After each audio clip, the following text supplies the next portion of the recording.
Qual o verdadeiro significado da Páscoa? Por que a Páscoa é celebrada? Por que comemos ovos de chocolate na Páscoa? Qual é o significado do coelho da Páscoa?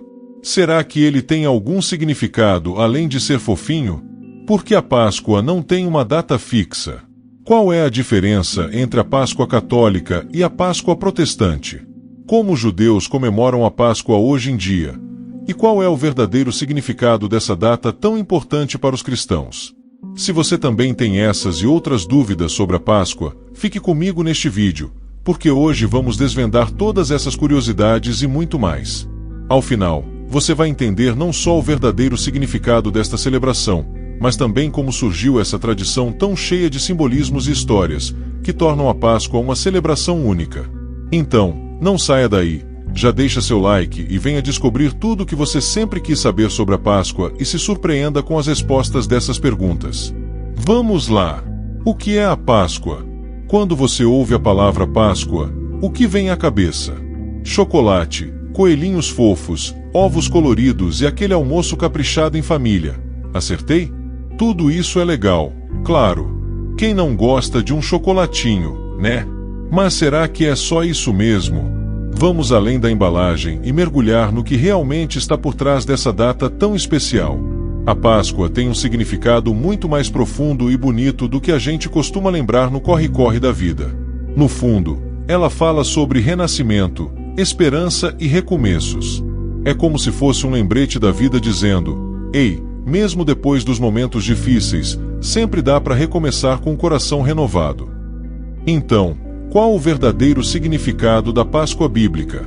Quando abrirmos a Bíblia e vamos direto à raiz dessa história, percebemos que a Páscoa tem um significado muito mais profundo. E tudo começa lá atrás, no livro de Êxodo, capítulo 12. Você já leu esse capítulo com calma? Se não leu, vale muito a pena. Mas se quiser, senta aí que eu te conto a história da Páscoa segundo a Bíblia. A primeira Páscoa foi um marco de libertação. Imagina um povo inteiro vivendo como escravo, sendo oprimido todos os dias, sem direito à liberdade, esperança e dignidade. Assim estava o povo de Israel na época do Êxodo, sendo escravizados no Egito por muitos e muitos anos. E aí, Deus entra na história com uma promessa poderosa: eu vou tirar vocês daí. O livro de Êxodo 12 é justamente o capítulo onde Deus dá as instruções para a primeira Páscoa, e não foi uma celebração com festa e alegria como vemos hoje. Foi um momento solene, de preparação e obediência, porque algo grandioso estava prestes a acontecer. Essa passagem bíblica de Êxodo 12 fala diretamente sobre a Páscoa original, a Páscoa judaica, conforme está escrita na Bíblia. Essa parte é fundamental para entender o contexto histórico e espiritual da Páscoa desde suas origens. Vamos ler os principais versículos de Êxodo 12, em uma versão clara e acessível, baseada na versão bíblica Almeida Revista e atualizada, com linguagem levemente suavizada para melhor compreensão. Êxodo 12, versículos do 1 ao 14, a Bíblia diz: 1. O Senhor disse a Moisés e a Arão, no Egito: 2. Este deverá ser o primeiro mês do ano para vocês. 3. Digam a toda a comunidade de Israel: no 10º dia deste mês, cada família deve separar um cordeiro, um por família, um por casa. 4. Se a família for pequena demais para comer um cordeiro inteiro, deve compartilhar com o vizinho mais próximo, conforme o número de pessoas e o que cada um pode comer. 5. O animal escolhido será um cordeiro sem defeito, macho, de 1 ano. Podem ser um cordeiro ou um cabrito. 6. Guardem-no até o 14º dia do mês. Nesse dia, toda a comunidade de Israel o sacrificará ao pôr do sol. 7. Peguem um pouco do sangue e passem nas laterais e nas vigas superiores das portas das casas onde comerem o cordeiro. 8. Naquela noite, comerão a carne assada no fogo, com pães sem fermento e ervas amargas. 9. Não comam carne crua nem cozida em água. Deve ser assada no fogo, com cabeça, pernas e vísceras. 10. Não deixem sobrar nada até de manhã. Se algo restar, queimem-no no fogo. 11. Comam apressadamente, prontos para partir, com o cinto no lugar, sandálias nos pés e cajado na mão. Essa é a Páscoa do Senhor.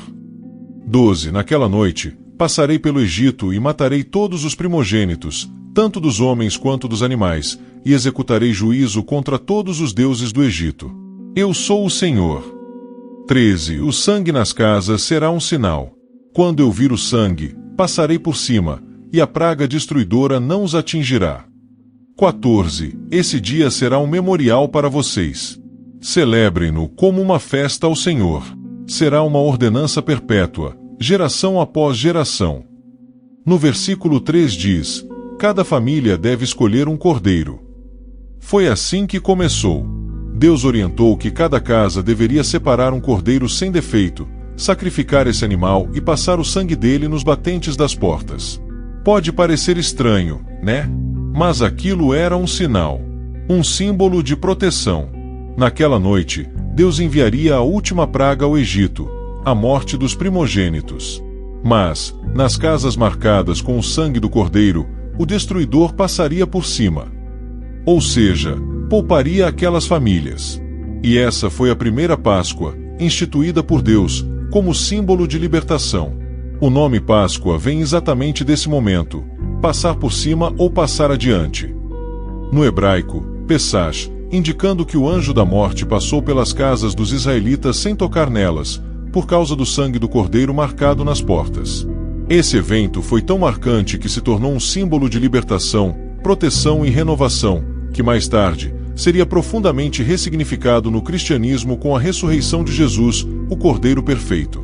Daí vem o nome Páscoa, que em hebraico é Pesach, significando literalmente passagem ou passar por cima. Percebe a força desse gesto? O sangue marcava quem estava sob a proteção divina. Era um símbolo de salvação, de livramento e de uma nova chance. E depois disso, o povo finalmente foi liberto. Deixaram o Egito e começaram sua jornada rumo à Terra Prometida. O que isso tem a ver com a gente hoje? Tudo. Mesmo que a gente não viva mais no Egito, ainda enfrentamos nossos próprios cativeiros, medos, traumas, culpas, prisões emocionais ou espirituais. A Páscoa bíblica nos lembra que Deus continua sendo um Deus que liberta, que dá novos começos, que nos tira da escravidão, seja ela qual for, para nos levar a uma vida de propósito. Sabe aqueles momentos em que tudo parece estar desmoronando? Problemas no trabalho, uma decepção, aquela sensação de estar perdido? Pois bem, a Páscoa nos lembra que nada disso é definitivo. Assim como Jesus venceu a morte, nós também podemos vencer nossos dias cinzas. Podemos dar a volta por cima, deixar para trás o que não serve mais e abrir espaço para o novo. É como limpar o armário da alma, sabe? Tirar as tralhas emocionais, perdoar o que pesa, se perdoar também, porque vamos combinar, a gente costuma ser muito mais duro com a gente mesmo do que com os outros, né? E aquele cordeiro lá do Êxodo, hoje ele tem outro nome. Mais tarde, no Novo Testamento, Jesus é chamado de o Cordeiro de Deus que tira o pecado do mundo. Ou seja, aquele símbolo do passado ganha um significado ainda mais completo. Jesus se tornou o nosso sacrifício, o nosso livramento. Através dele, a morte também não tem mais a palavra final. A verdadeira Páscoa se cumpriu nele. A morte dele na cruz, e principalmente, o renascimento 3 dias depois mostram exatamente isso. Que a vida sempre pode florescer de novo, mesmo depois do que parece ser o fim. Já pensou nisso? A história de Êxodo 12 não é só um relato antigo. É um espelho daquilo que Deus continua fazendo até hoje, salvando, restaurando e conduzindo pessoas para uma vida nova. Então, da próxima vez que ouvir sobre Páscoa, lembre-se disso. Não é só sobre tradição. É sobre transformação. Sobre sair da escravidão e caminhar em direção à liberdade que só Deus pode dar. E você? De que Egito precisa sair? Que marcas você carrega na porta da sua vida? Talvez esse seja o momento ideal para viver a sua própria travessia. A boa notícia é que, assim como naquela noite no Egito, Deus ainda passa pelas nossas casas, pelas nossas dores, e continua nos chamando para recomeçar. Mas há sempre uma pergunta: por que comemos ovos de chocolate na Páscoa? A resposta vai além do açúcar. Vem cá que eu te explico de um jeito simples e direto. Antes do chocolate, já existia o símbolo do ovo. A ideia de associar o ovo à Páscoa é bem mais antiga do que você imagina. Bem antes do chocolate entrar na jogada. Lá na antiguidade, em várias culturas, o ovo já era visto como símbolo de vida, nascimento e renovação. Faz sentido, né? Afinal, de um simples ovo, surge uma nova vida. Parece até mágica da natureza. Então povos da antiguidade, como os persas, egípcios, gregos e romanos, já enxergavam o ovo como um símbolo da vida que nasce, da fertilidade e da renovação da natureza. Isso porque o ovo carrega dentro de si uma vida em potencial, mesmo parecendo algo fechado, simples e frágil por fora. Essas culturas costumavam trocar ovos pintados à mão como um gesto de amizade, prosperidade e desejo de bons recomeços, especialmente durante a chegada da primavera, quando tudo na natureza se renovava. Percebe a conexão? A ideia de renascimento já estava ali. E quando o ovo se encontra com a Páscoa cristã? Com o tempo, o cristianismo incorporou esse símbolo ao seu próprio contexto. A ressurreição de Jesus também é sobre vida nova que surge onde antes havia morte. Exatamente o que o ovo representa. Lá na Europa medieval, por exemplo, durante o período da Quaresma, os cristãos faziam jejum e não podiam comer carne, leite nem ovos.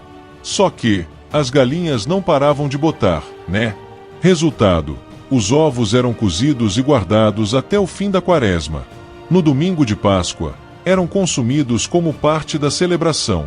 Os ovos, por sua vez, são um símbolo de nova vida e, por isso, estão ligados à Páscoa desde os tempos antigos. No passado, as pessoas costumavam pintar ovos de galinha e dar de presente para celebrar a chegada da primavera. Os ovos eram vistos como símbolos de fertilidade e de vida nova, representando o ciclo da natureza que renascia com a estação. E olha que legal, muita gente começou a decorar esses ovos cozidos, pintando-os com cores vibrantes, desenhos e símbolos religiosos. Era um jeito de tornar esse alimento simples em algo especial, em um presente cheio de significado. Presentear com ovos decorados era como sinal de bons desejos, esperança e recomeço. Olha só que curioso, muito antes de qualquer referência cristã, o ovo já representava o renascer. E o chocolate entra nessa história quando? Agora vem a parte mais doce da tradição. Onde entra o chocolate nessa história? Calma que agora entra a parte mais gostosa da conversa. Durante a Idade Média, os cristãos costumavam passar a Quaresma sem comer certos alimentos, inclusive ovos. Então, quando a Páscoa chegava, o pessoal fazia uma verdadeira celebração, e os ovos que haviam sido guardados eram cozidos, pintados e oferecidos como presente. Com o tempo, a tradição foi ganhando um toque mais sofisticado. Lá pelo século XVIII, os franceses começaram a fabricar ovos ocos feitos de chocolate. Obrigado, França. Daí para frente, a ideia se espalhou pela Europa, depois pelo mundo todo, e hoje, bom, basta dar uma olhada nas prateleiras dos mercados em março e abril, né? Então, foi assim, lá pelo século XVIII, na França e na Alemanha, começou a surgir a ideia de reproduzir os ovos decorativos em chocolate. No começo, eram simples e maciços. Depois, surgiram os ovos ocos, recheados, com brinquedinhos dentro. E aí, a indústria abraçou com força essa ideia, e o ovo de chocolate virou febre no mundo todo. A tradição de dar ovos durante a Páscoa começou a ganhar mais força com o tempo. No século XIX, os chocolates começaram a ser moldados no formato de ovos, uma forma deliciosa de unir o simbolismo da renovação com um toque de prazer. Quem resiste a um bom ovo de chocolate?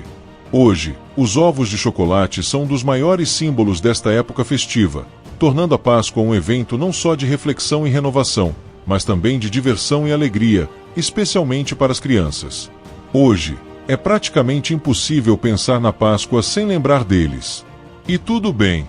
Mesmo sendo comercial, o simbolismo continua vivo. O ovo, mesmo de chocolate, representa vida nova, alegria e esperança.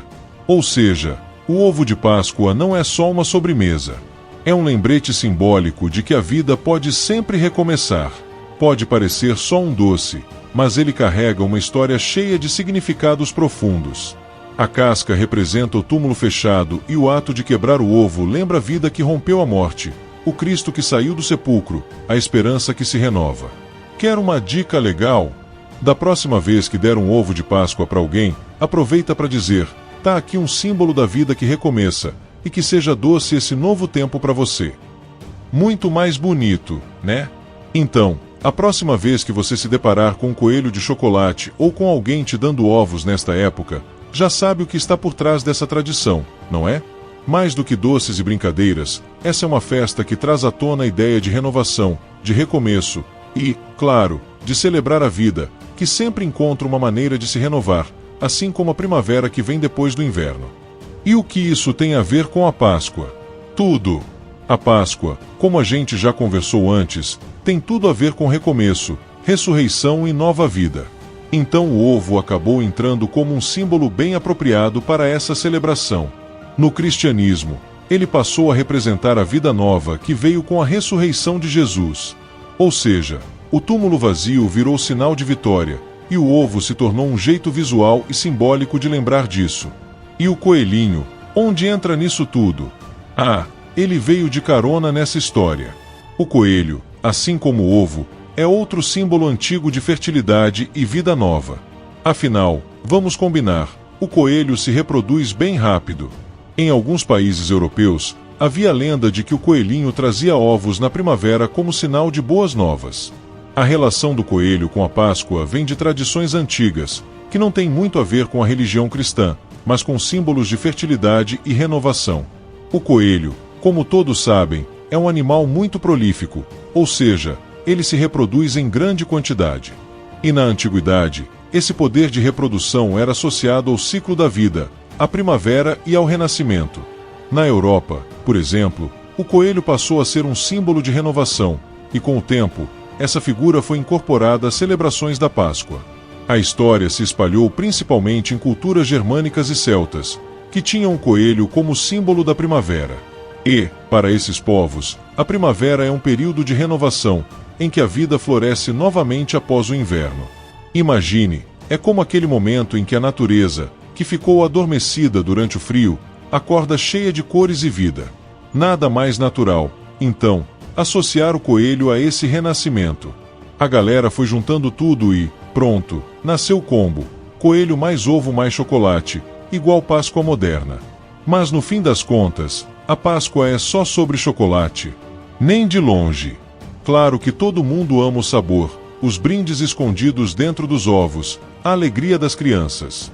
Mas se a gente for fundo, o mais bonito dessa tradição é o que ela simboliza: a vida que se renova, a esperança que renasce, a celebração de novos começos. Então, da próxima vez que estiver abrindo seu ovo de chocolate, aproveite e saboreie cada pedacinho. Mas também aproveita para lembrar que a Páscoa é muito mais que um doce. É um convite para recomeçar, se renovar por dentro e espalhar mais leveza por aí. E aí, que tal começar agora mesmo esse novo ciclo? Com chocolate na mão e coração renovado. Então, como viver a Páscoa de verdade? Não precisa de grandes rituais. Comece pequeno. Reflita: o que na sua vida precisa de uma ressurreição? Um sonho esquecido? Uma amizade antiga? A sua própria autoestima? Páscoa é isso: dar vida ao que estava adormecido. Celebre com quem você ama, abrace mais, diga o que sente. Ah, e se tiver chocolate, melhor ainda. Mas que o doce não esteja só na sobremesa, que esteja também nas suas atitudes, no seu olhar para o mundo, no seu jeito de tratar as pessoas e a si mesmo. No fim das contas, a Páscoa é um convite. Vamos recomeçar? A vida está aí, cheia de possibilidades. Que tal aproveitar esse momento como um ponto de virada? Porque, no fundo, todo dia pode ser Páscoa, basta querer renascer. Mas uma pergunta: por que a Páscoa não tem uma data fixa? Essa pergunta vive rondando, né? Vamos desvendar esse mistério. Pode confessar, todo ano bate aquela dúvida. Mas peraí, ano passado a Páscoa foi em abril, esse ano é em março? Como assim? Não dá para escolher um dia fixo igual o Natal e pronto. Pois é, você não está sozinho nessa confusão. Muita gente se pergunta por que a Páscoa vive pulando no calendário. E olha, a explicação é até bem interessante e envolve astronomia, tradição religiosa e até a Lua. Isso mesmo, a Lua tem tudo a ver com essa história. A data da Páscoa cristã não é aleatória. Ela segue um cálculo bem antigo, que mistura tradição religiosa e observação do céu.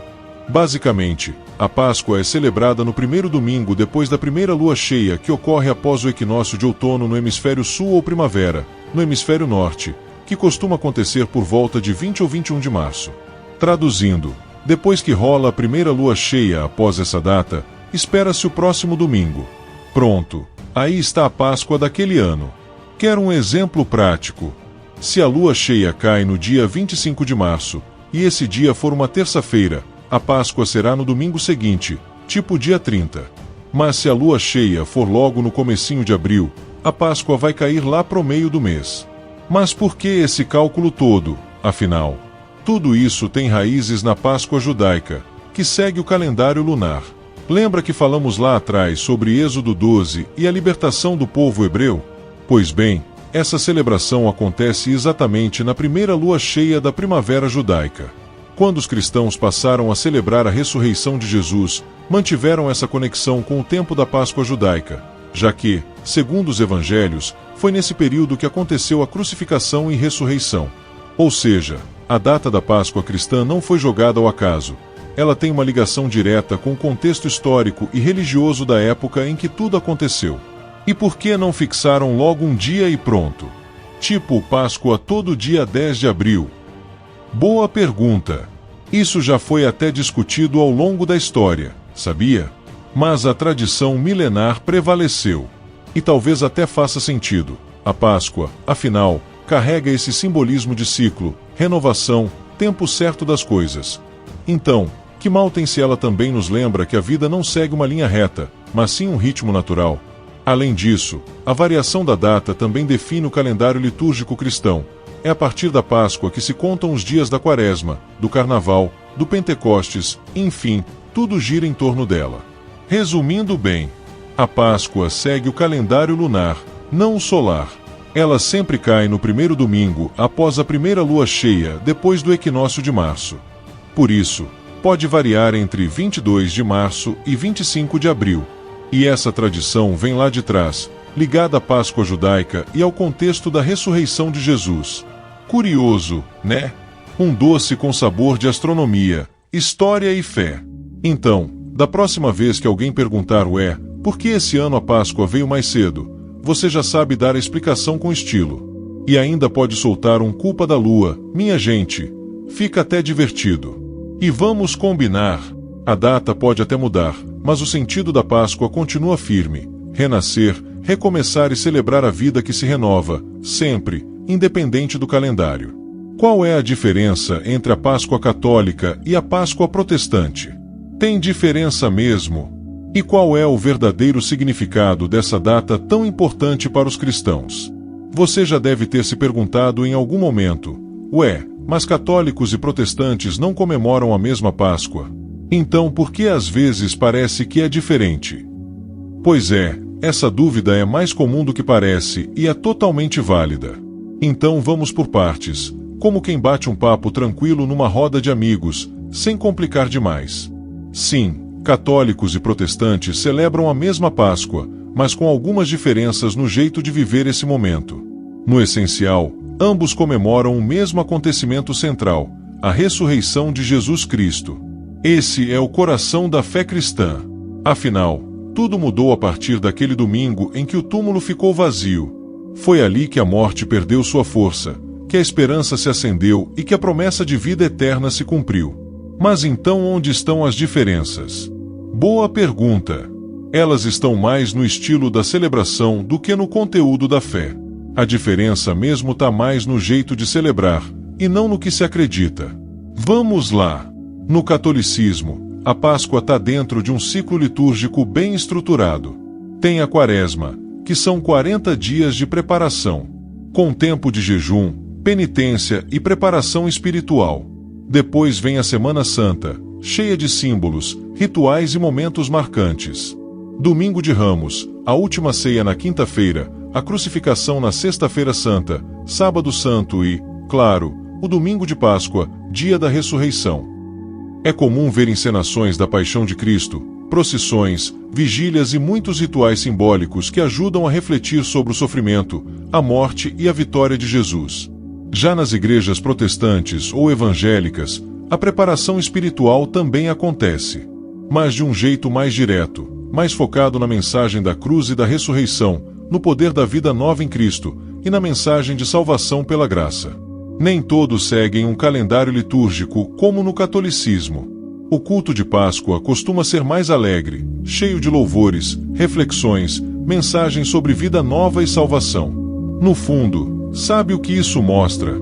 Que, apesar das diferenças nos rituais, o sentido é o mesmo. Celebrar que Jesus vive, que ele venceu a morte, e que a gente também pode viver essa novidade de vida. E como os judeus comemoram a Páscoa hoje em dia? A Páscoa judaica, ou Pessach, é uma das celebrações mais importantes para o povo judeu, comemorando a libertação dos israelitas da escravidão no Egito, conforme descrito no livro bíblico do Êxodo. Hoje em dia, o Pessach é celebrado com uma série de rituais e tradições que remontam a milhares de anos, mas, ao mesmo tempo, continuam muito vivos e significativos para os judeus ao redor do mundo.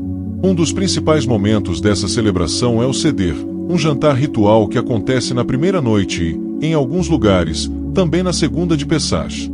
A família e os amigos se reúnem em torno da mesa, seguindo uma ordem de passos descrita no Agada, que é um livro especial que narra a história da saída do Egito e orienta as orações, canções e simbolismos a serem usados durante a refeição. A cada passo, o Seder conduz os participantes em uma jornada de lembrança e reflexão sobre a liberdade e a luta pela justiça. O prato de Seder é recheado de alimentos simbólicos, cada um com um significado profundo. A matzá, por exemplo, é o pão sem fermento, representando a pressa com que os israelitas saíram do Egito, sem tempo para esperar o pão fermentar.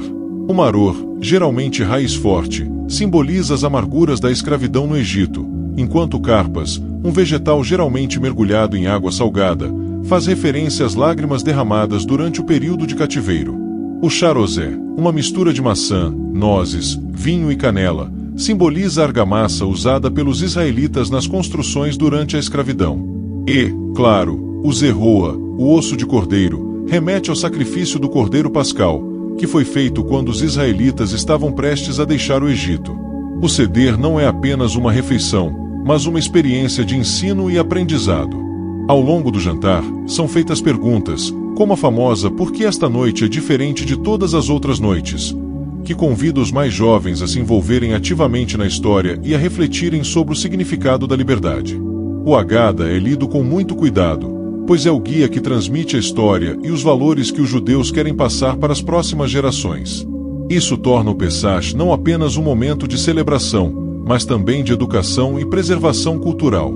Além do ritual do Seder, outro aspecto muito importante de Pessach é a proibição de comer chametz, qualquer alimento fermentado. Isso remonta à pressa com que os israelitas deixaram o Egito, sem tempo para esperar o pão fermentar.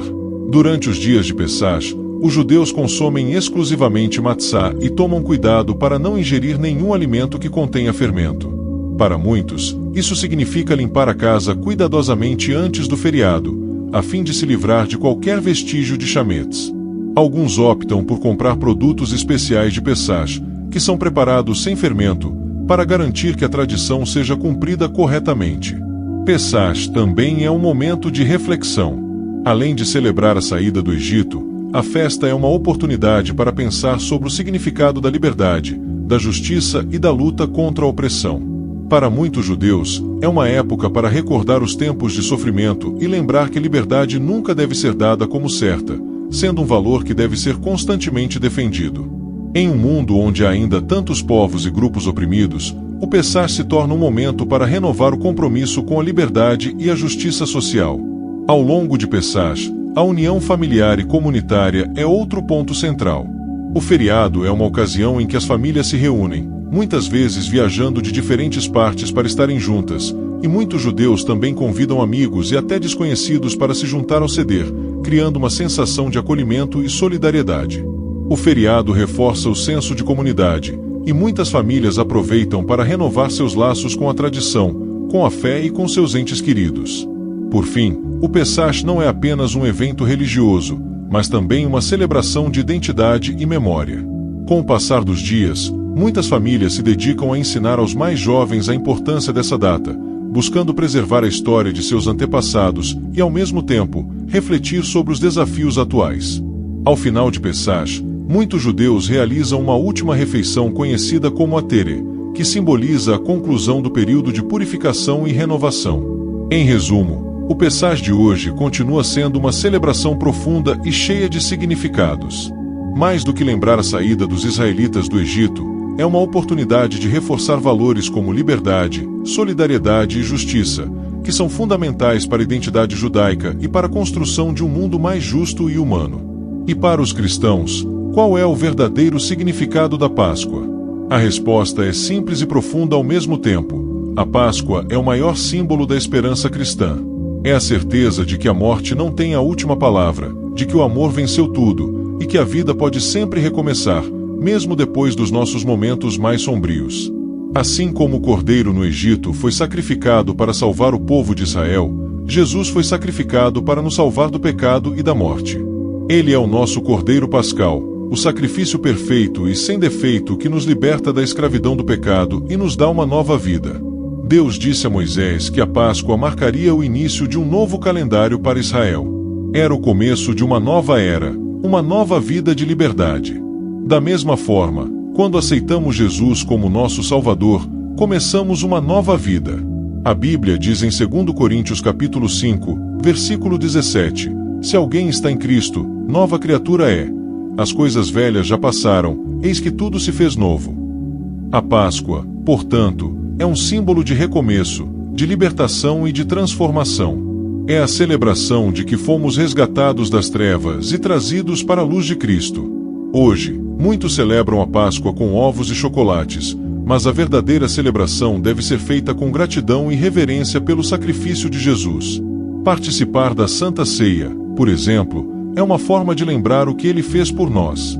Quando comemos o pão e bebemos o vinho, estamos celebrando o corpo e o sangue de Cristo, que foram dados por nós. A ressurreição de Jesus não é só um fato histórico para quem crê, é um convite pessoal. Você também pode ressuscitar. Pode deixar para trás o que te aprisiona e viver algo novo, mais leve, mas cheio de propósito. É como se Deus dissesse, com um sorriso no rosto, eu venci a morte por você. Agora, levanta e viva de verdade. E você? O que precisa ressuscitar aí dentro? Pode ser a fé, a coragem, a alegria. Seja o que for, a Páscoa chega todos os anos para nos lembrar que sempre dá para recomeçar. Sempre. E isso independe da religião, da denominação ou da forma como se celebra. A Páscoa pode até mudar de data no calendário, mas o verdadeiro sentido dela nunca muda. É um convite para viver de novo, para deixar para trás o que te pesa e seguir mais leve, mais vivo, mais cheio de esperança. No fundo, a verdadeira Páscoa não está no calendário, está no coração. Conclusão: a Páscoa não é apenas uma data no calendário, é um chamado para a liberdade. Assim como Deus libertou o povo de Israel do Egito, Ele quer nos libertar das cadeias do pecado e nos dar uma vida plena em Cristo. Se você ainda não experimentou essa liberdade, hoje é o dia para tomar uma decisão. Deixe o Egito para trás, abandone o pecado e venha para os braços de Jesus, o Cordeiro que foi sacrificado por você. Gostou deste vídeo? Então, curte e se inscreve no canal para mais conteúdos como este. Deixe nos comentários o que a Páscoa significa para você. Não se esqueça, a verdadeira Páscoa é Cristo em nós, a esperança da glória. Que tal aproveitar essa Páscoa para fazer isso acontecer aí dentro de você? Feliz Páscoa de verdade! Que Deus abençoe e até o próximo vídeo.